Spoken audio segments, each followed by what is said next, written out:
gonna show you how to cook a pork butt, also known as pulled pork.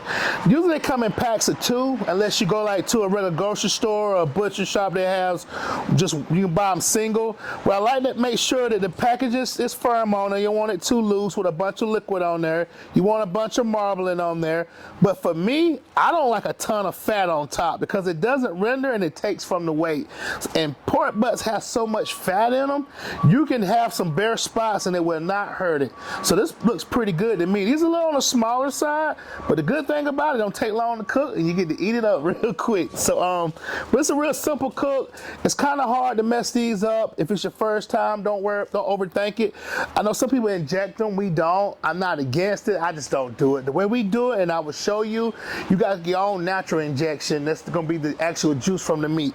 So here we go, let's cut this bad boy open, try to cut it between the middle of the 2 butts, and these are bone in. I don't really like the boneless. For some reason, they don't taste the same to me. And plus they kind of like fall apart on the smoker, so you have to put them in a pan or something. But these are the bone in. These are the ones I like right here. So I pull that bad boy out. I'll save this right here for later. So like I said on this pork butt right here, if you're doing competition, that's the money muscle right there. You can tell by the lines right there. That's for another video. This the top, and this the sides, and this the bottom. So I like to take some regular old cooking oil. You can use olive oil, grapeseed oil, avocado oil. We use canola oil. We don't need but a little bit.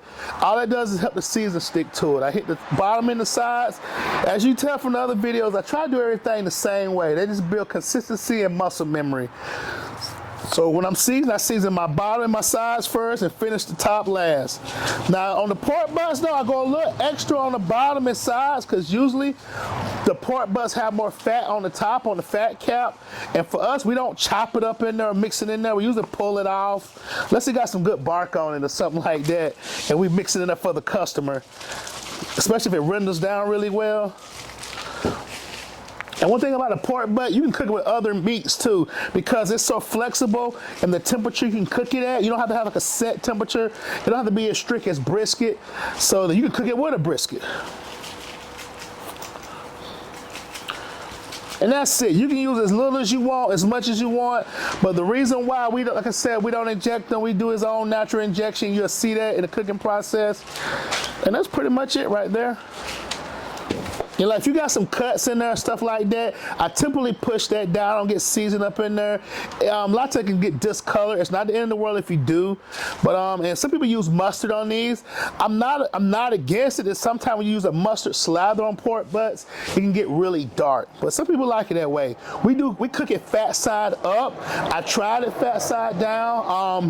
Not against it, but again, it can dry it out. But based on your smoker, if you have a smoker with the fire's right below it, then you have to do fat side down. But here we do fat side up. But it's based on your smoker, what you're cooking on. Certain pellet smokers, it makes the most sense unless you put like a water pan below it. If you're using a green egg or something like that, use like a deflector plate, stuff like that. So that's it. Pretty simple, can't go wrong with it. And you know, everybody loves a good old pulled pork sandwich, especially if you put some coleslaw on it. So we're gonna put it on the smoker. When I normally put it on, I put the money muscle away from the firebox because that tends to dry out a little bit quicker because it's more of a darker meat than some of the white meat that's in there. So I usually put that side towards the firebox or put it like that towards the firebox. But I try to keep the money muscle away from it. And that thin side, it don't really matter. I try to protect that money muscle because that's real dark meat. It'll cook really fast. These can cook anywhere from 7 to 9 hours. We usually let them cook to about 5 to 6 hours. We wrap them in heavy duty foil and you'll see all of that. We spritz them about 2 to 3 hours in based on if they're sweating or not, if they start looking real dry. And we spritz these with apple cider vinegar. All right, let's put it on the smoker. So yes, as we put this on the smoker, like I said, that's the money muscle. Try to keep away from the firebox. If you cook it on like an electric smoker or one of those gas assists, you can always tell which side is the hottest side of it because a lot of times you don't have that offset set up. And what you do, another thing you can do if you don't know where your hot spots on the smoker, another tip I give you, put some canned biscuits on there. You just space them out every so often, and the biscuits that get cooked the faster, that's your hot spots.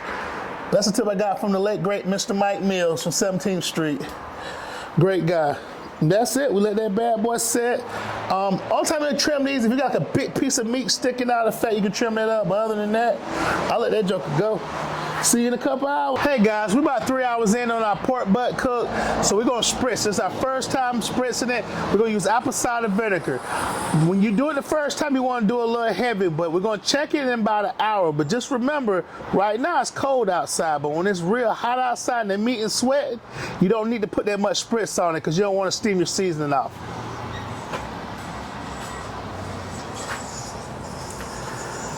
As you can see, the meat starting to cook, starting to draw up some. So we're gonna take this apple cider vinegar.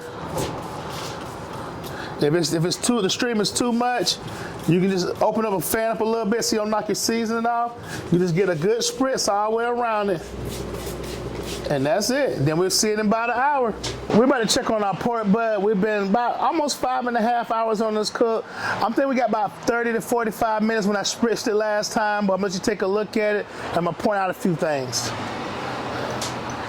So as you start seeing that meat start drawing back from that bone, we got a little bit longer to go. But another telltale is like when this starts cracking on top. You don't have to check it. You can go the whole time without wrapping it. We let the wrap hours about that 6.5 hour mark. And that way, once we wrap it, all those, the rest of the juice from the pork and the season outside make it like when I was telling you earlier about its own injection. Like it's a natural injection, if that makes sense. Because once we cook it, we wrap it. Once it's done, we pull it, and then once we pull it off the smoke and let it rest, and then we just break all that meat up inside that natural juice inside that foil and serve it. So what I'm gonna do is spritz it with some apple cider vinegar. Then I'm gonna check it in about 30 to 45 more minutes. And then we'll be ready to wrap that in some aluminum foil. We use heavy duty aluminum foil. But let's take another look at that pork butt. Oh, that looks so good. See you in a little bit. We're about to wrap our pork butts. We've been about a little over 6 hours into the cook. As you can see, that bone is sticking out more. The fat cap cracked more on it. Got a beautiful crust on top / bark. Just look at it. You even see the bottom of it. So what I'm gonna do, I got it on this heavy duty foil. I'm gonna do 2 layers. I'm gonna spritz it with the apple cider vinegar. And I would do that so the foil don't stick to the meat. And then we're gonna finish it in the foil, and that way it's gonna continue to cook in its natural juices. The rest of that pork butt still got a ton of fat inside of it.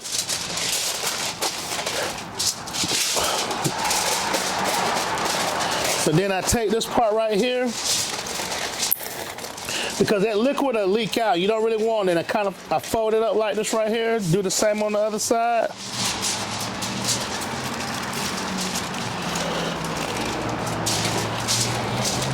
Get it real tight, and I take it this way, and I take it this way, roll it this way, fold it over this way.